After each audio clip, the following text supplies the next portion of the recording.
Commander Replay, we take a look at this Feather Spellslinger deck by Jared. Can we recover from getting Feather stolen? Find out next on Commander Replay. We have a bunch of new Patreon supporters. We've got Militia Bugler and we've got EP.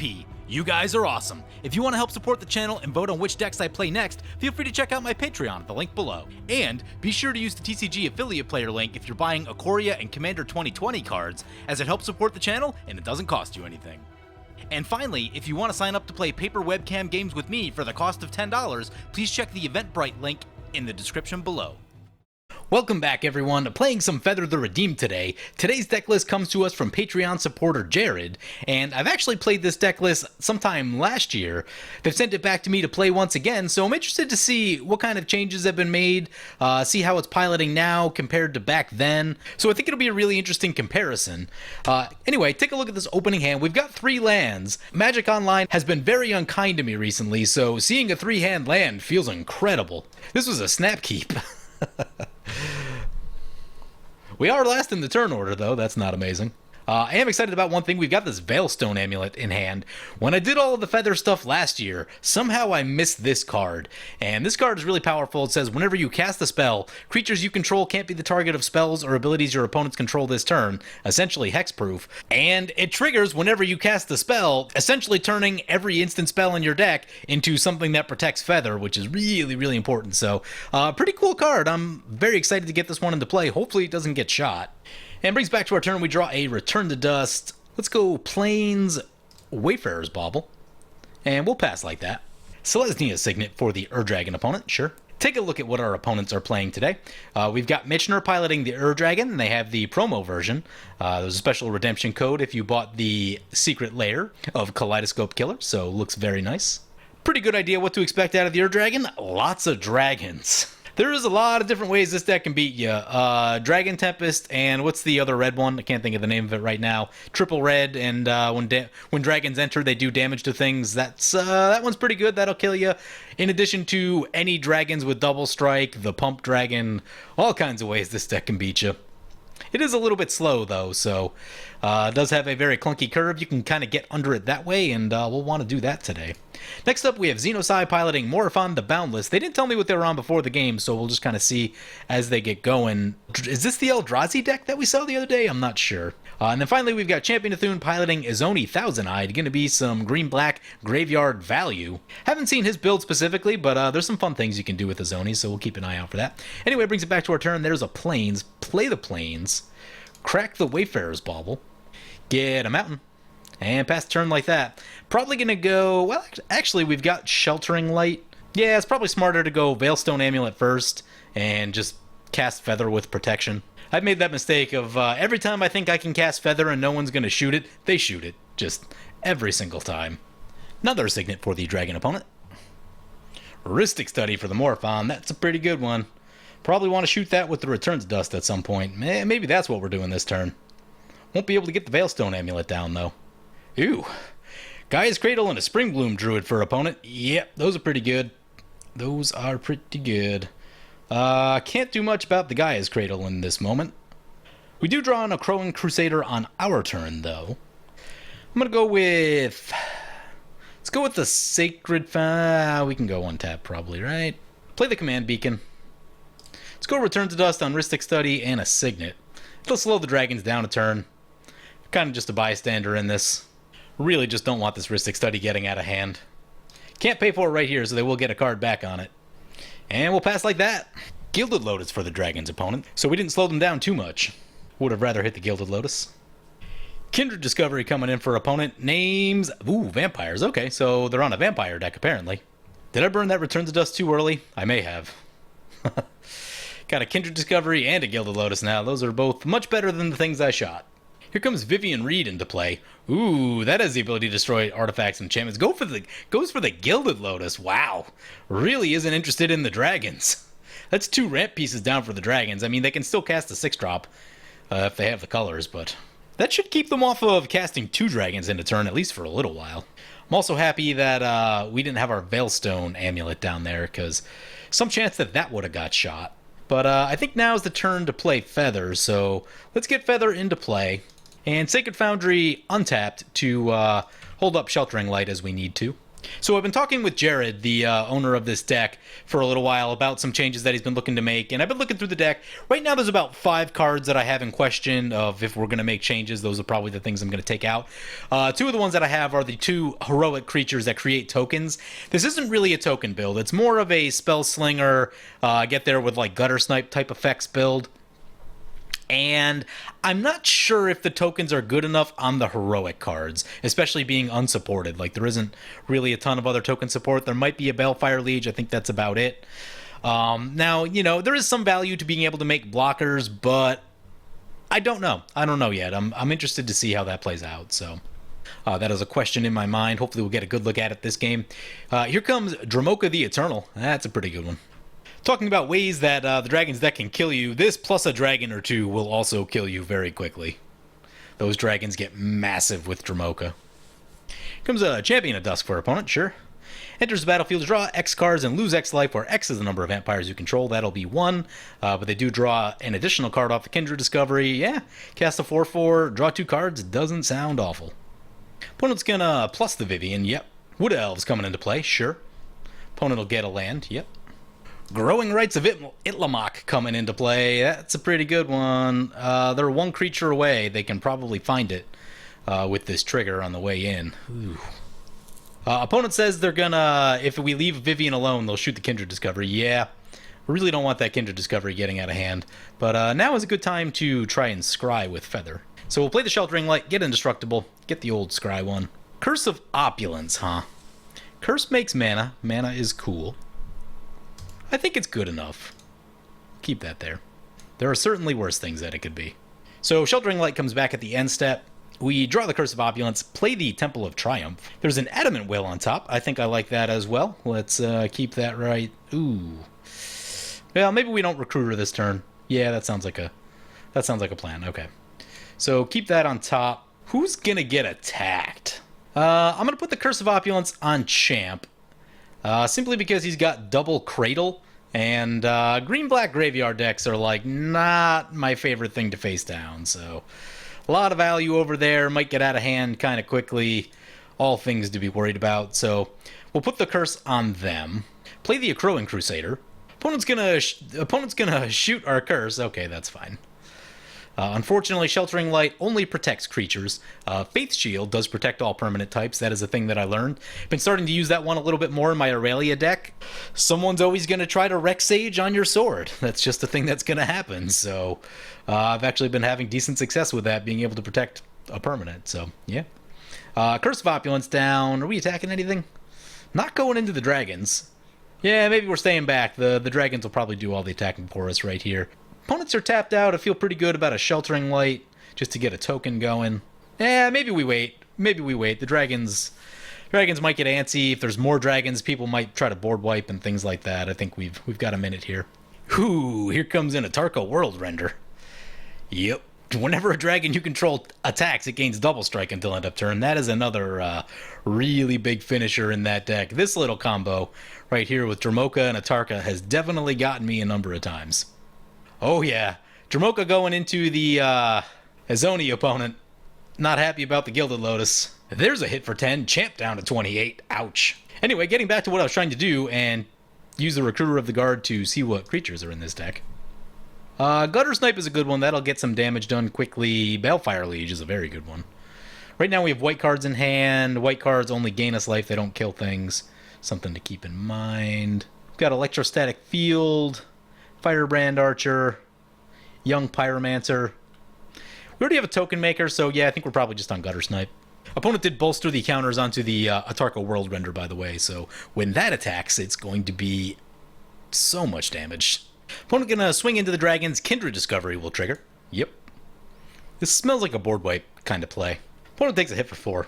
Ooh, that's an Austere Command. Creatures with converted mana cost 4 or greater, and all enchantments. So that'll get rid of the Growing Rights of Itlamok. Now, they're giving up on their Kindred Discovery, but that's because the Vivian Reed is probably going to blow it up anyway. So that gets rid of the dragons, gets rid of the Kindred Discovery, gets rid of the Growing Rights. It's actually a pretty good play.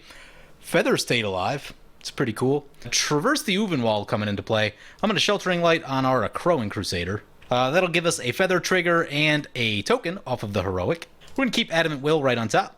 Opponent grabs, ooh, Hakon Stromgold Scourge with the Traverse the Uvenwald trigger. Opponent pluses their Vivian, and we might want to think about shooting that Vivian now. Should have the damage to do it with the thing that's on top of our deck. Comes a Lifecrafter's Bestiary, sure. Sakura Tribe Elder into the Bestiary. Doesn't look like they paid. Got 6 cards in hand, maybe they did. Yeah, they must have, right?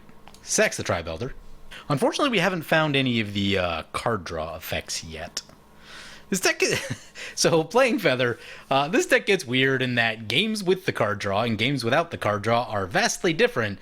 But once you have one of the card draw cards, you don't have like a huge need for a second one unless it has some other ability on it. So getting that ratio of stuff right is a challenge sometimes. After we draw this Adamant Will, I might try to rather aggressively scry. See if we can find a little card draw. Main phase 2, we're gonna Sheltering Light once again, targeting the Crowan Crusader. Do all the same stuff again. We'd get another token. Opponent Assassin's trophies are Feather. Got us.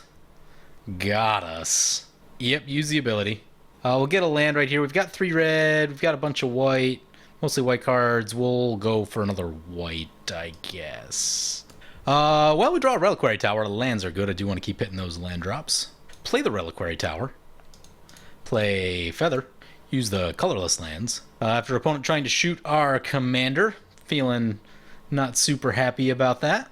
So send a Crowan into the Vivian Reed. Send a Soldier into the Vivian Reed.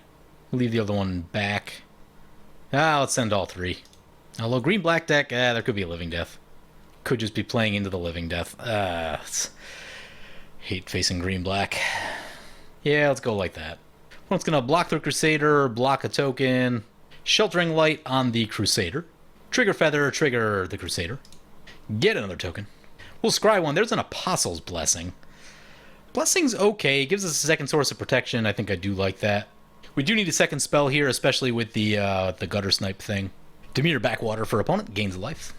Ooh, that's a Kega the Tide Star. Can't wait to draw that Apostle's Blessing. Here comes Morphon into play. And Olivia Mobilize for war. Yeah. Opponent's going to keep plussing that Vivian Reed. We're going to need to do something about the Vivian. Reveals an Eternal Witness. Here comes a Noxious Gear Hulk. See where this goes. Shouldn't be our way. We have the Sheltering Light still. Gonna go for the Kega. Okay. Well, let's see how this goes. Cool. Opponent's gonna steal our commander. Awesome. Well, we're gonna Sheltering Light and just get a token.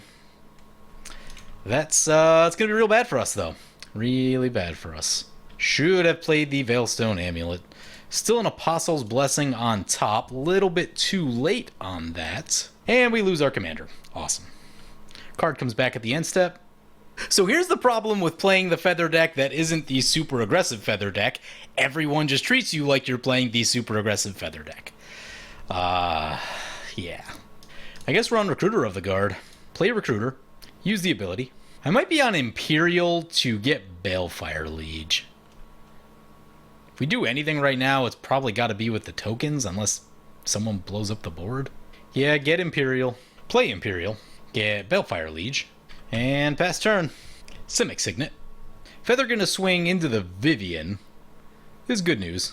I mean, the best thing that would happen is that they shoot the Feather. We could get it back. Vivian goes down to 2 loyalty. Ooh. Opponent's just gonna tap out and pass? They don't have anything? They have 8 mana. Must be out of dragons. 1 more for the Ur-Dragon. Birthing Bows for the... Is it bows or boffs? Never seen that word before. 4 mana created 2/2 colorless shapeshifter with Changeling. That's interesting. I've been looking at the new Boros commander. What to do with it. That is an activated ability that gets much better if you reduce it by 2. Opponent makes themselves a 4/4. Yep. Puts in a counter on it with Olivia. Discards the Hakon. Cast the Hakon from their graveyard. Yep. Say things are going pretty well for them. Got an army of 4/4s with 1/6/6. Olivia into the Vivian and a 4/4 into the Dragons. They go down to 33. Guardian Project for opponent. Here comes Eternal Witness. They can't be far away now. See what awfulness they get back. Assassin's Trophy, maybe? Maybe the Vivian. Guardian Project will trigger. Eternal Witness will trigger. Gets back the Tribe Elder. Well, that's probably the least scary, but Mana is a problem also. Can send the 5/4 over to the dragons, sure. There's a Boros Garrison, gets us our next 2 land drops, that's good. So we have a choice here. I'm probably going to play Balefire Liege and turn just about everything sideways. I might leave 1 back just as a blocker, but we could go at champion. He's got Gaia's Cradle and Growing Rights of Itlamok, I believe, is back. No, never mind, that's still in the graveyard, but he's got Gaia's Cradle. He's got 7 cards in hand. He's got a commander that draws. The dragon's opponent is out of gas, but when they do eventually get something, it will be big. I think I'm on champ. I think like I have to kill champ right here. I don't know. It's a feeling that I get. Like I know I probably should focus the dragons a bit before they get out of hand, but the problems will just keep coming out of the green-black deck, I think. Especially they've got Eternal Witness. We don't have graveyard removal currently, so yeah, I think I'm on Balefire Liege. Play the Boros Garrison. I wish I did this a little bit differently. I'm actually going to pick up the Scry Temple so that we can get a free Scry. Everything at champ, leave the Crusader back. They block 1 and take the rest. This looks like a living death play. They did that in a way that both of their things died. That's not great. Opponents were chatting. He said, champ, you're playing green. PJ's going to be like that. Yep. I mean, he's got 7 cards in hand with a Cradle, like, you know. And it clearly looks like he's setting up for a living death. There's a Conrad that he revealed. I don't see how this gets better for us. There's a Bear Umbra on the Feather. Sure. It's going to take a little bit extra to get it back on our side now. Feather into the Vampires. Opponent taps all their lands. That's a Nicole Bolas. OG Elder Dragon. Don't get hit by that. We don't have any flying blockers. Ours got stolen. I guess that's how you deal with a green-black player who's drawn like crazy. Here comes Champion of Dust back to play. This time they're going to draw 5? Looks pretty good. Going to be an Olivia trigger in there. Selvala Explorer returned. Oh, we could use that parlay ability. We could use that parlay ability. They do the thing and give it haste. That's cool. We draw a land. Not helpful. Opponent gets some mana. How did they make it? Oh, Olivia makes it a vampire, right. Right. Here's the hope in the next card matters. Dub. Creature gets +2/+2 and is a knight. And first strike. Opponent's going to make a 2/2 changeling. Sure. Opponent's sending a 6/6 our way. And 2 4/4s into the Izoni player. I'm just going to take... We've got the Balefire Liege in play, so like if we have to cast spells, we'll gain some life. It is commander damage, but... So we go down to 32. Champ down to 17. There are a lot of vampires in play now, though. Someone needs to play a board wipe. That's really what we need to happen, but we'll lose quite a bit in the board wipe. Tribe Elder. Yep. Guardian Project.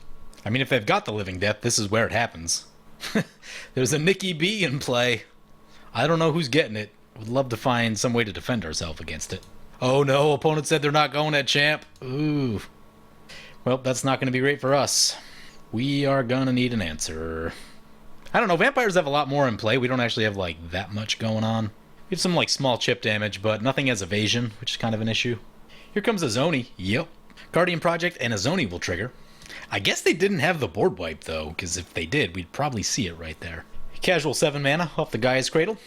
You know what's going to be crazy? That new artifact that copies land abilities? Right now, we'd be making that much extra mana. Seems really good. Opponent just dropped Cabal Coffers. And there's an Akroma's Memorial. Awesome. Opponent going big attack into the Vampires. Vampires down to 13. We draw another land. Alright. Play the Temple of Triumph. Scry 1. It's a bandage. Well, if our commander ever gets back and we ever survive anything ever, then we'll be able to draw cards, but in the meantime, we're just kind of at the mercy of everyone else. Play this Veilstone Amulet. Hope Feather comes back to us somehow. Bolas has to pay Grixis to keep their creature in play. That's a Hellkite Charger. Opponent will get the Scry 1. Oh, just realized that opponent could theoretically go infinite with Bear Umbra and Hellkite Charger, but opponents do have blockers, so they can block Feather. Hellkite Charger coming our way, nothing we can do about that. Opponent's going to untap all their lands. Oh, yep, there's the extra combat. I'm going to give Indestructible on the Olivia Mobilized for war. We'll gain 3 life.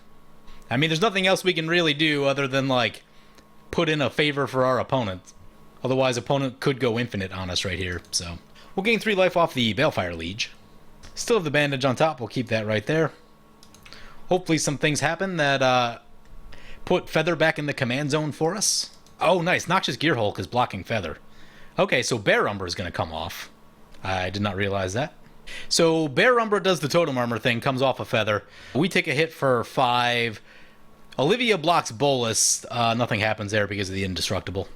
Opponent's going back to combat. Feather Bolus and Hellkite Charger our way. Might as well play Apostle's Blessing on the Acroan Soldier. We'll gain 3 life, get Hexproof, and make another soldier.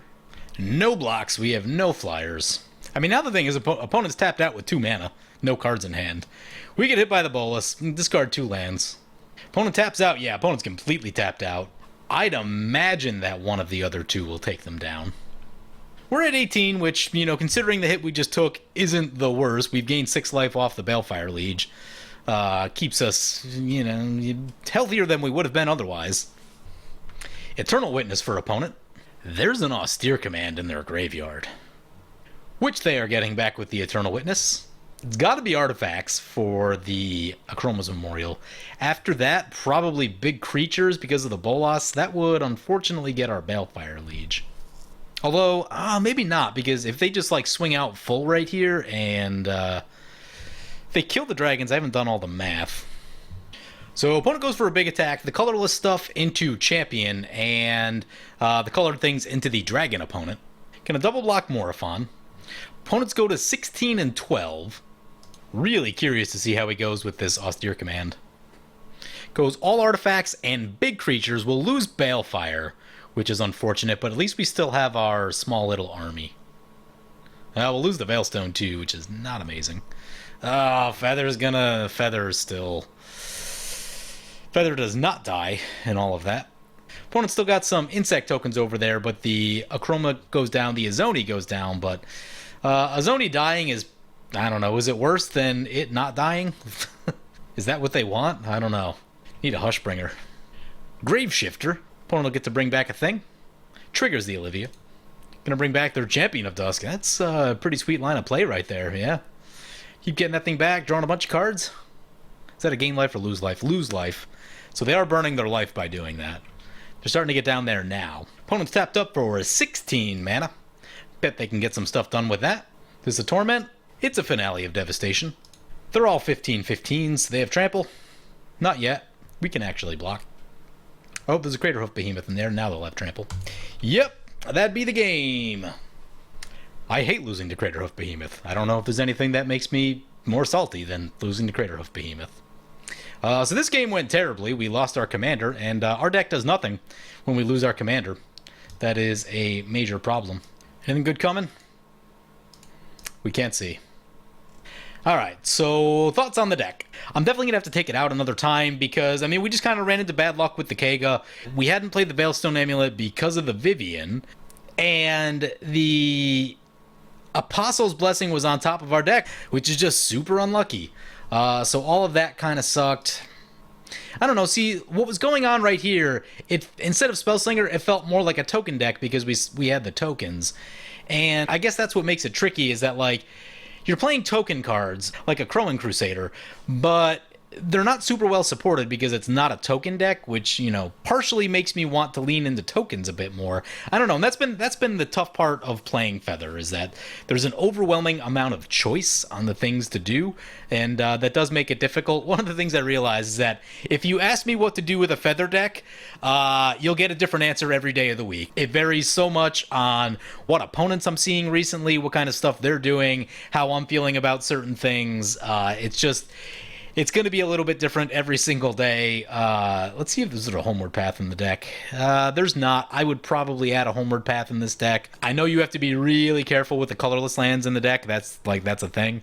In fact, I'd probably cut Slayer's Stronghold. I'd probably cut Sunholm. I'm a maybe on Sunholm. Definitely Slayer's Stronghold, though. That's one that I just don't use that much. It's kind of expensive. It takes a lot to have that 3 mana up to use it, and when the colorless lands matter, then I probably definitely get rid of that. I'd probably slot a Homeward Path into that slot. So, and if I'm playing Boros, I can't play without Homeward Path. Like, it's just, when you lose your commander, it just hurts too much. So I'm going Homeward Path in that slot. As far as everything else, I do like the 38 lands in the deck. That is very nice. There's a decent amount of ramp. Feather is a mana-hungry commander. You need to be able to produce mana, so I like what this deck is doing in terms of mana production. On my first go-around here, most of the choices seem pretty good. There's not too much that looks out of the ordinary to me. The question I have is largely around the 2 token producers with the Crowan Crusader and Vanguard of Brimaz. Should we be supporting the tokens more if we're running those cards? We've got the Balefire Liege. With the Balefire Liege, they actually do a little bit of damage, which is not terrible. If we had a Zada, we could also pump them up and do more. Brute Force is probably a card that I still want to see in the deck. It's just helpful. It's just really helpful to have around. If you have Zada, if you have Mirrorwing, and you have all these token producers, being able to just make the tokens huge, that's how you can win you a game. I don't know, but I'm going to have to play with it a little bit more. Like I said, the choices don't seem bad, but I do have some questions around whether we should be more into tokens. If we want to support the token theme, Outlaw's Merriment is a new one that's pretty good. I'm actually thinking, like, Settle the Wreckage. And actually, that's another thing, too, is, like, we've got Path to Exile on the deck, and if we've got the tokens, then we can exile the tokens for ramp, which I like. Settle the Wreckage is a card, also. It probably needs to go into the deck for the same sort of thing. If we've got the token makers, occasionally you'll want to exile your own tokens for some additional ramp. But anyway, probably going to take this out for another spin. Hope you guys enjoyed the video. As always, feel free to comment, like, or subscribe. Thank you for watching.